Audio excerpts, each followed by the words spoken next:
Happy Saturday, everybody. Hope you're all doing well. Got done with my pre-release guide yesterday. Pretty excited for Avatar. Really curious to see too what band's gonna happen here in the next week. But today what I wanted to do was kind of just talk about the behind the scenes, if you will, of kind of how to use untapped and tracker data. And a lot of times on Mondays, what I'll talk about is untapped data for best of one. I'll talk about like what's the best performing deck in Diamond and above. And I think there's a couple other things too that are really cool that you can glean from tracker data, right? So right now I've got this set up to look through the entirety of Through the Omenpaths, not just in the last week, and I'm looking at bronze to mythic instead of in diamond and above. But you can see here that we do see a trend of Boros Burn and mono red aggro have definitely come to the most popular picks in best of one. And mono red aggro tends to be a pretty popular strategy when you look across the board, right? But anyway, if you look at this, it'll tell you like what deck had the most amount of matches throughout it. And then if you click over here to like view the stats, you can see some really cool stuff too, like percentages of specific cards. You can also track how the deck has changed in popularity over time. So you can see during Edge of Eternities, Boros Burn wasn't that popular, kind of coming up to the 5%, 6% mark. And then as we get into Through the Omenpaths, we see it climb from 5% up to 10, and finally, I guess, cross 11% in the last week. And we can see that basically since its creation, its win rate has been relatively stable, right? 58% down to a little bit of a dip here around 55.7%. And so, just kind of cool data, right? So, if you change this around, you can kind of look at like specific archetypes. You can really go in depth about what is happening in Diamond and above. But again, you kind of have to understand sample size, right? And how to get the most out of the tracker. So, like, this isn't a great example, but sometimes you'll have like a smaller matches percentage that has a much higher win rate, right? This one has a much lower one. Um, and you can kind of use these to kind of compare decks against one another. So, you can see here decks that are running like the Bolt Wave and the Nova Hellkite and the Opera Love Song, which is kind of the original build of this deck, haven't been performing as well, and it's definitely dropped in popularity compared to the one that I've been including in my best of one meta review. So, yeah, if you want the decks, that is a whole other conversation. But then at the very end, this is also what I'll talk about during my best of one meta reviews, where I'll give you guys kind of the archetype matchups for each one that I'm covering. So this is all just like readily available for you if you want to purchase it, right? And then because I'm partnered with them, they'll give it to me for free. So, but the other thing I wanted to talk about today is going into the Boros Burn cards specifically. So this is where I can kind of illustrate maybe the match win rate better, right? And my head's going to be in the way for some of this, right? It's sort of unavoidable. But you can see here that it's organized in occurrence based off of total games. So how often did Screaming Nemesis show up in the so out of 3,200,000 matches for this set, we have Boros Burn coming in at we can like look it up specifically over here, 83,000 matches. So 85,000. Okay.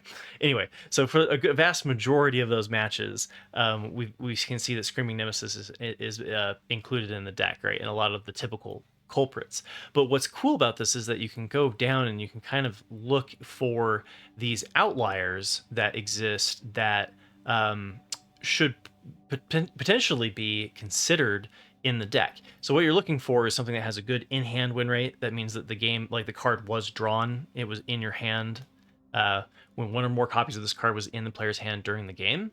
So check mark there. In-hand win rate difference is the difference between when you had the card in hand and when you didn't. So let's say you have a really bad deck that doesn't win unless you hit a specific card, right? So like green-white, like Yuna in Selesnya enchantments, right? was kind of dependent on hitting Yuna. Yuna would have a really high in-hand win rate difference, but that's because the included win rate was relatively low. So when you hit that card, it does improve your win rate. But this you want this number to be positive. It doesn't have to be for it to be a good card, but it's nice when it is positive. In opening hand win rate, this is a really nice one to tell how good it is at the beginning of the game. Your in hand win rate is going to get affected by like a one drop is not as good if you draw that card later in the match than if you have it in your opening hand, right? So typically the lower costed cards that do better early on in the game are going to have a higher in opening hand win rate than just if they were drawn. Played is specifically if the card was cast, not just if you had it in hand. This can be important for cards that are detrimental if you're forced to play them, like Valgavoth in a Reanimator deck, or Big Demon in the 4-color Reanimator deck. Your played win rate for that card is not going to be particularly high because you don't want to be casting that card. Right, and you can kind of see some of the Opera Love Song that was in the previous deck. You can see that it doesn't perform particularly well in the games where it's drawn. It's definitely not a card that you want to look for in your opening hand, and it doesn't even do that well in a game where it's actually played. But you can see this has a decent included win rate because Boros itself is kind of carrying the card, right? So it's a way to look for these outliers that aren't particularly good, right? So Fanatical Firebrand is not being included in very many decks, right? And actually, I can go up here and I can toggle this to include the actual percentage that it's included in the decks. So if we go back down to Fanatical Firebrand, we can see it's only in 6.8% of the decks, and you've got a full play set of the. I also like to include the main deck quantity because it allows you to see how much of the card is actually being run. But you can kind of go through this and you can go, okay, so there's an outlier. Fanatical Firebrand's performing pretty well, and you'll see when I do my own builds, I'll add these cards that are kind of outliers that people aren't playing. Another one that comes in is Lightstall Inquisitor, and this one also has a positive, effect every time that it's being played, and it's only been played 5% of the time, and so it has a relatively low number of games. And keep that in mind, the higher this number is, the closer these numbers will all approach 50%. So if you look up at 85,000, this Screaming Nemesis is obviously one of the best cards in the deck, right? But anyway, so you can see kind of okay, well, maybe instead of Grease Wrench Goblin, right, we could be running something like the Fanatical Firebrand or the Lightstall Inquisitor, and that would probably give us a slight edge on our opponent. Another one that is a possibility is the Burnout Bastronaut. It's another one that's positive across the board. Could be a good replacement for the Grease Wrench Goblin, right? And so when you get into comparing whether or not they would perform very well, it can kind of be a little bit nitpicky, right? And so what I like to do is I like to look at the in-hand win rate difference for the vast majority of cards, right? It doesn't work for Reanimator strategies, but when you orient it this way, you can see what cards are impacting the deck in a positive way. And this is kind of an improvement when drawn if you're used to 17 lands data.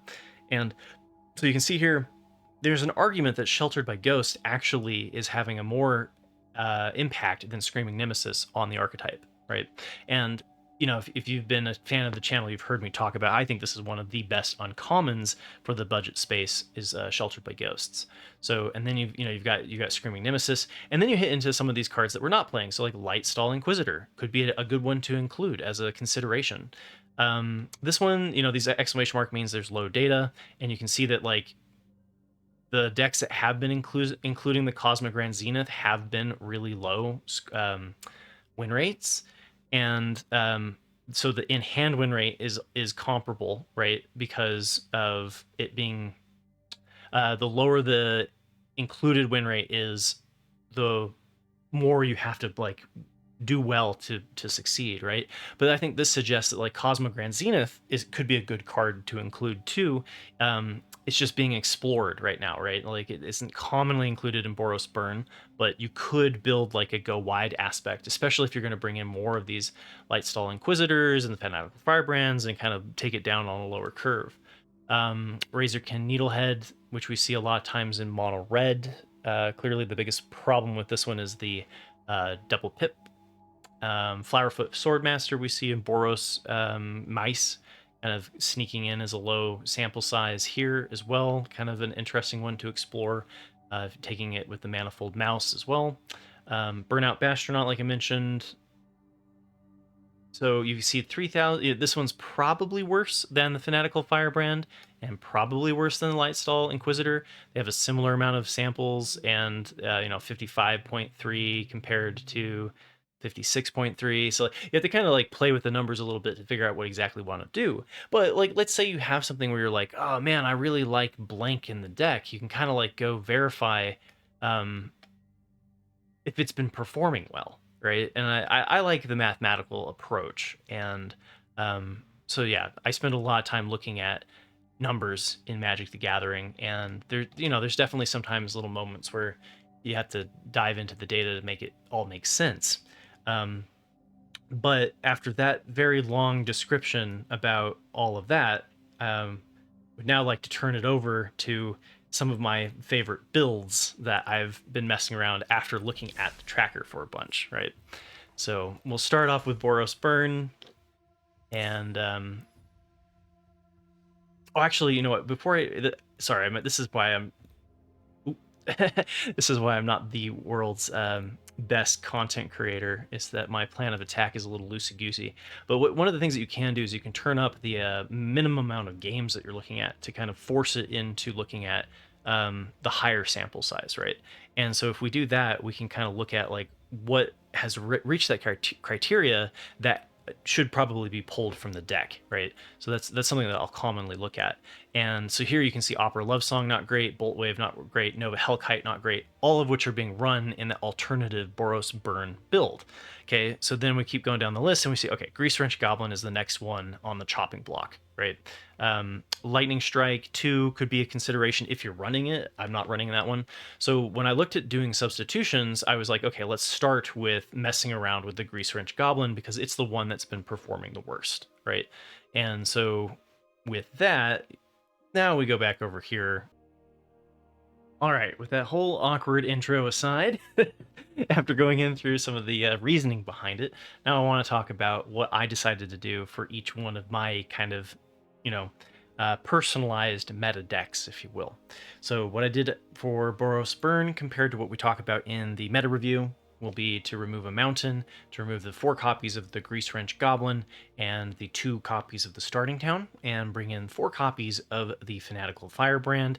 I decided to bring in 1 more Plains, and that one's largely just because I wanted to get to the 13 white, and it depends on how you count your sources, right? So you've got 13 white outside of the multiversal passage, and some people count this as a full color source, some people don't, some people it's a half. Anyway, I decided that I wanted 1 more white. Sometimes you do have these moments where you do like Lightning Helix into a Boros Charm, and it's nice to be closer to 16, whether that 2 double pip white wants 16 sources. So this is at 15. Anyway, so it just felt like it needed another Plains for me. And then I brought in the 2 multiversal passages instead of the Starting Town. And it has a little bit more of just being able to get your double pip on, or the second color of your Verge land to actually activate, since we are running the Inspiring Vantage as well.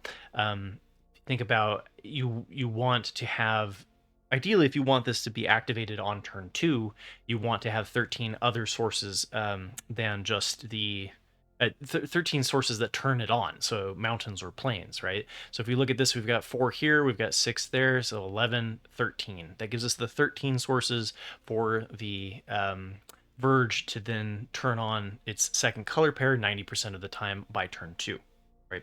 So that sort of thing, you get into the nitty gritty with a hypergeometric calculator, and you really, really just get these decks to shine the best they can. The other thing too that I just wanted to talk about really quickly is the Fanatical Firebrand. You can kind of think about like why. So Grease Wrench Goblin gets killed by a Fanatical Firebrand. That's one thing, right? The Grease Wrench Goblin, everything in Magic is a game of pros and cons, right? So it allows you to turn 2 Sheltered by Ghosts on the Grease Wrench Goblin, and then turn 3 Exhaust it to have a 4/2 Ward 2, which then helps you also ditch additional lands and hit into some of your burn spells. And I've won off of, using the exhaust ability on the Grease Wrench Goblin, right? It's definitely a decent card. We're trying to be very nitpicky here. Fanatical Firebrand, though, has the upside of being able to sacrifice itself to shoot the Screaming Nemesis to prevent life gain in mono white life gain, or Orsov Bats, Orsov Sephiroth, any of the Orsov Raise the Past decks, right? So that's the upside to the Fanatical Firebrand. The downside is that it's a worse target for the Sheltered by Ghosts, right? You don't want to be hitting this with your Sheltered by Ghosts on turn 2. So kind of a give and take there. I found that the being able to shoot the Screaming Nemesis and being able to trade some of my problematic things on my opponent has been relevant enough, like Land War Elf, Deep Cavern Bat. I mean, like, there's a lot of 1 toughness targets that are decent to trade with the Fanatical Firebrand, especially when you're on the draw. All right, let the nerdery continue. Number 2 here is Jeskai Artifacts, and this is a good example. If I were to bring up that stat, a bunch of, if I were to bring up the stat of games cast, right, for the Fire Crystal, you would see that it has a very low win rate, right? Because it would only be in the games where you actually have some way of actually playing it from your hand. So this is another one that like should have a really bad game in hand win rate, right? That would be a good example. I probably should have pulled that up, but so when you're looking at those stats, remember that you have to interpret them based off of how they're going to play. The Fire Crystal, you don't want to have it in your hand, so its game in hand win rate will be really low. But it's still a good one to include in your deck because of the strategy that it enables off of the Repurposing Bay. Being able to have everything have haste allows you to not get wrathed the following turn. So this one, basically I redid the mana base a little bit. So I pulled 4 islands and 4 plains to bring in some other sources. I dropped one cryogenic relic. You kind of want these to be at 12, so it's cheesing it a little bit to drop one of these, but something had to go, and I thought this was the weakest card. I also dropped the Enigma Jewel, and the Enigma Jewel does allow you... It works better in the mirror match. Jeskai Artifacts hasn't been as popular as Boros Burn and Mono Red recently, so I dropped it because it's really in there to beat the mirror, where you have the advantage of popping your Repurposing Bay first because you played the Enigma Jewel on turn 1. So when you're playing against like Mono Red and Boros Burn, it becomes less relevant. Now, on the other hand, Braided Net becomes more relevant because you're able to immediately tap something like the Slick Shot Show Off, right?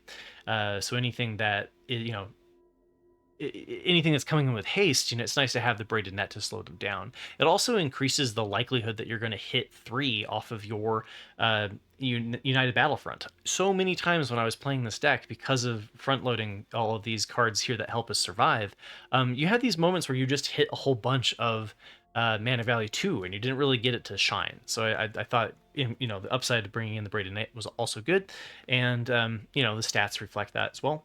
It seems well positioned. Fabled Passage I like to bring in just a 1 of. It's kind of nice to be able to thin the deck from lands, but on turn 4 and onward. Mistrise Village is another one that I think you can kind of sneak in here, especially if you are going to be bringing in a little bit of mountains. The upside to this one, of course, is that you can get your United Battlefront down even if they have untapped mana and are looking like they're going to counterspell you, because we do see like your control, or 4-color control, Azorius control, that sort of stuff on the meta, or in the meta.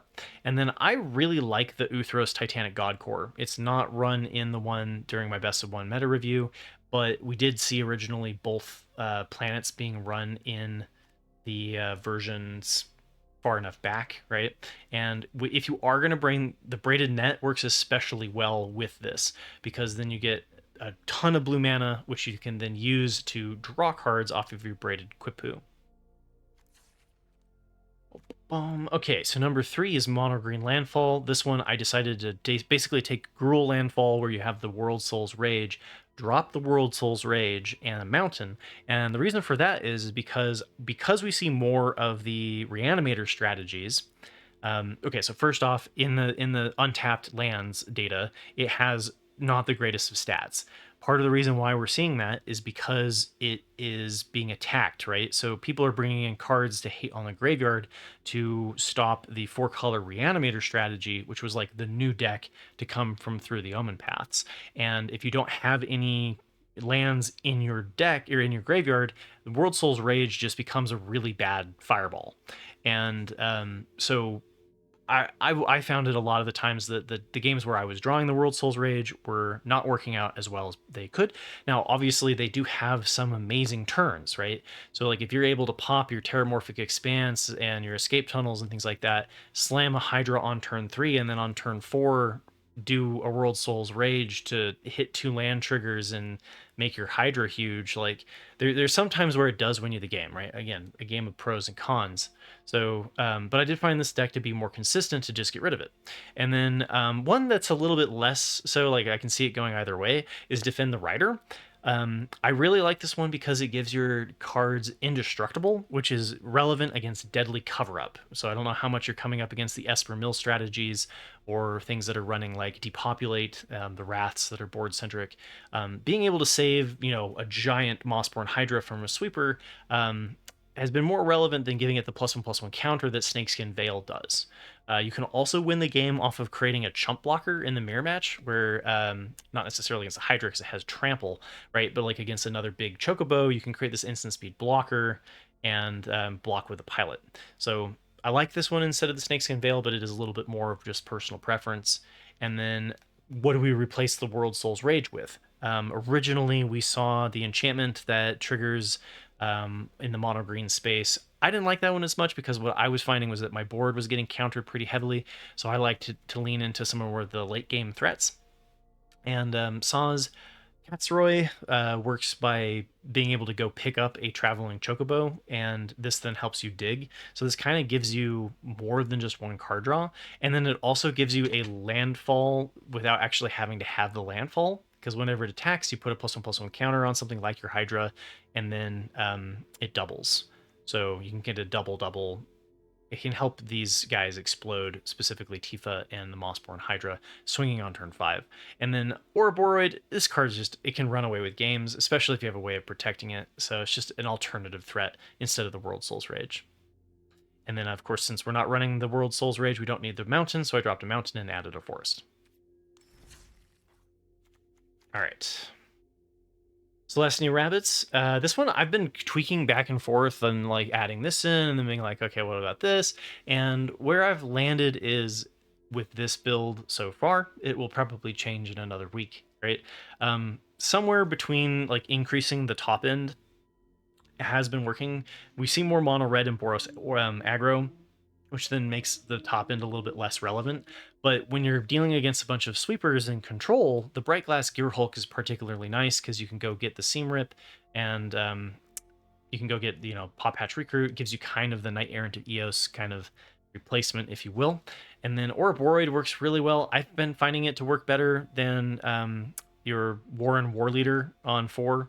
So that one, I think this is a nice one for it. The downside is that you can't, and along with the Bright Glass Gear Hulk, this has been tweaked so much off of actual rabbits that the Cavern of Souls becomes a little bit awkward in this archetype, and so I've dropped the Cavern of Souls. Because like if you play Cavern of Souls, you can't play the Bright Glass Gear Hulk unless you name Construct, and then why are you playing the Cavern of Souls anyway? I also tweaked the lands, right? So the weakest card, somewhere between the Beauregard Mentor and the Seasoned Wearing Guard. Like they're both close on the chopping block. I decided to drop 1 copy of the Seasoned Wearing Guard, and then the mana base, I dropped 3 plains and 2 forests, as well as the Lupine Village and the Oak Hollow Village, and the 3 copies of the Warren War Leader, and brought in 2 additional copies of Shelter by Ghosts. This is, of course, comparing it to my meta review. This card just is too powerful to not be running a full playset of, in my opinion. And then Starting Town, we got 4 of these in here, as well as the Multiversal Passage. This just helps the very constrained mana base that we have in green-white. And then, like I mentioned, I liked the Ouroboros. I think it's just a little bit stronger than the Warren War Leader.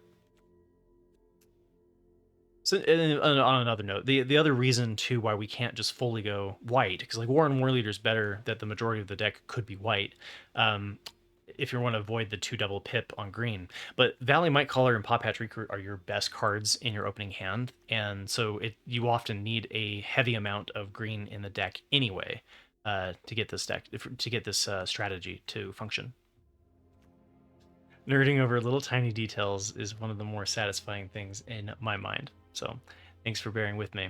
Number 5 here is the 4-color Reanimator strategy. So I dropped the Cash Grabs, I dropped 2 Gloomlake Verges, and I dropped the 2 Multiversal Passages.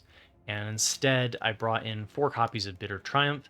I really like Bitter Triumph in this because it allows you to discard Bringer of the Last Gift if you have it in hand, alongside your Kiora. And then if you've been a fan of the channel, you've probably heard me talk about hitting 8 so that you can guarantee hitting 1 by turn 5. That just allows you to have a little bit more of a consistent way to get the Bringer if it's in your hand. And then that helps you not just have to mill it, but also gives you the opportunity to discard it. So I like that addition. And then I brought in 4 copies of the Breeding Pool. And the reason why I redid the lands for this deck was because I was finding that your 2 most important things to be playing are your Town Greeter and your Dredger's Insight, or your Overlord of the Baelmerk. So on turn 2, a lot of the times I would be feeling like I didn't quite have enough mana to do what I wanted to do with the black, like the Golgari base. Because then these 3 cards right here largely are your constraints for blue. Now, if Cavern of Souls does not work with Awaken of the Honored Dead, and so again, you want to have 13 sources of each color, helps you cast this 90% of the time. The way that you can kind of, so like 1 pip is 14, 2 pip is 13, but because there's this constraint of having all 3 and no colorless, you can kind of like add attacks to make it a little bit easier to cast, right? So that's why I look for 13. And if we count this mana base up, we do have 13 blue, 14 black, and 14 green. And so it helps me feel a little bit more consistent on the Awakened, the Honored Dead, while still running a full playset of the Cavern of Souls so that they can't counterspell Caviero and block the whole combo happening with Bringer of the Dead. Or Bringer of the Last Gift, sorry. Okay, number 6 here is Mono Red Aggro. I dropped the Rockface Villages. You could run them. You do have the Emberheart Challenger and the Hard Claw, which is probably enough to run them. I decided that I didn't really like having them in this deck. I didn't find like it was as necessary as it might have been when we were running the Mice Trifecta along with the Hard Claw. I dropped those. The Gitu Lava Mancer or Lava Runner, I dropped. The Bolt Wave I dropped, and the Witchstalker Frenzy I dropped. And instead I brought in the Razorkin Needlehead. Again, a lot of this is based off of the untapped information. And then Fanatical Firebrand for a lot of the same reasons as Boros Burn. And then Clockwork Percussionist. I just like this one a little bit more than the Get2 Lava Runner in the way that it like helps you dig for Screaming Nemesis, basically. And then brought in 4 mountains over those Rockface Villages. Number 7 is Simic Omniscience. And this one was a very easy change because this one's a smaller sample size. There's not as many possible things to explore, at least in the data. But we can see that Lost in the Maze has been the least performing deck, or least performing card in the archetype. And Lost in the Maze allows you to play Kona on turn 4 and have it not get shot by something like Go for the Throat, right? But we actually don't see a whole lot of mono black on the ladder, right? We see primarily mono red and Boros Burn, which outside of the Lightning Helix and the Lightning Strike don't kill Kona on turn 3. And then part of this is also just the element of surprise, right? Hopefully you're playing against an opponent that doesn't know what you're doing until you pop off with Kona and win. So what I've done is we just ditched the Lost in the Maze, which is a card that isn't really great to have in your hand as far as hitting the loop, right? If you hit the Lost in the Maze, it's kind of like a womp. So if you just accept the fact that your Kona is going to be a little bit more prone to getting shot, we can bring in some cards that do some cool stuff. So Bloomvine Regent allows you to ramp, which allows you to get into cards like Weft Walking, where you can win through an alternative route than just Kona. So instead of protecting Kona, we just work on the resiliency of the combo. The other thing too is that this allows you to gain infinite life. So you can just continuously bounce it with the Moraine River Regent, bouncing the Bloom Vine Regent, and playing it again once you have Omniscience in play. So usually people concede once your life total is above 100. And then we also have what else is in here that isn't usually... Oh, I included one Quantum Riddler, and same idea. It just allows you to infinitely draw cards. So being able to have a permanent that you can then bounce with the Moraine River Regent allows you to kind of cycle through your deck, kind of almost like playing an additional Roiling Dragonstorm. But it, has the... You can also play it early on turn 2 to help dig for your combo. So little tiny just alternatives that are really there just for some fun. And then I guess I should talk about weft walking a little bit more. So it also allows you to play it and put your hand in your graveyard into your library and then draw 7, which can be relevant if you're in that holy crap, I'm trying to dig to hit my combo and actually win the game. Extinguisher Battleship, this one was included in the Best of One meta review, but for those who aren't super familiar with the archetype, this one's in here so that you can destroy all of your opponent's lands. All right, and then last but not least, I have to talk about Mono White Lifegain, although we haven't talked about it in the Best of One review since week 2, because it is a deck that doesn't perform as well the higher up you go on the ladder. It is still a very popular deck that a lot of people enjoy playing, largely because a good chunk of it is available for budget stuff, right? So what I've done with the Mono White Lifegain is look at the cards that have been performing well, a little bit of the outliers on Untapped, right? And tweaked it so that the deck has more card draw. And what I like about this build is that it, one of the things that this is kind of weak to is single point interaction, where all of your stuff is just getting shot. And, if they're able to block your enablers, then, if they block your enablers, then your Essence Channeler and your Pridemate are sitting there kind of not doing anything. And so then the card draw is a way to answer if your opponent is playing removal. So we dropped two planes. We dropped the 4 Linden, the Steadfast Queen. That has more to do with bringing in the adventures in, which we'll talk about here shortly. I dropped 4 copies of the Healer's Hawk, and that one was just like, how many 1-drops do I want to hit? Again, if you've heard me talk about the number 12, that's kind of what I want anyway. So one of the 1-drops I felt like should probably go. So it was Healer's Hawk. I dropped the Banishing Lights, and so I brought in the 4 adventures in. Part of the reason why I brought this in is because the land entering gaining you 2 life, as long as you don't have the triple pip white cards, most difficult to cast card is the 1 copy of Enduring Innocence. So if you're okay with going down to 18 white sources, which Linden is not, this allows you to play Halia and an Adventures In to gain 3 life and draw a card. So I found having the life gain coming off of Adventures In actually was working better than having the Healer's Hawk as far as enabling my strategy pre-combat. So I really liked the inclusion there. And then we also have Halia, Guided by Light. Should talk about that one. If you gain 3 or more life in a turn, draws you a card. Really nice for being able to outvalue your opponent rather than just leaning fully into gaining so much life that mono red can't deal with you, because this deck is already doing that. And then we have the 4 copies of Shelter by Ghosts, but to hit into 7 copies, we have Case of the Gateway Express. We get to drop 1, arguably because of the Halia, for again having 1 by turn 5. That number 8 can get dropped by the card draw in your deck. Case of the Gateway Express then allows you to have a little bit of interaction at least once to stop problematic things that your opponent is doing. And then the math ended up being at 59 cards, so I just threw Enduring Innocence in here.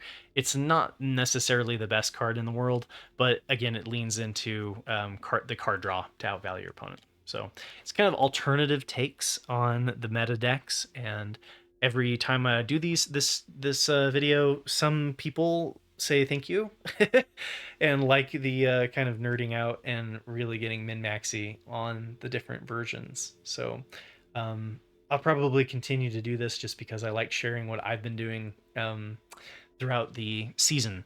So near the end of a set, right before we go into another set, you can always look forward to my builds.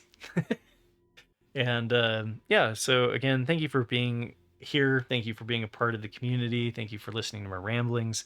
And I hope you are doing well, and I hope you're ready for Avatar: The Last Airbender. And on Wednesday will be the early access event. So I'll see you guys then. And then I promise I'll stop saying goodbye and I'll actually leave and I'll see you sometime in December. So take care, everybody. I'll catch you later.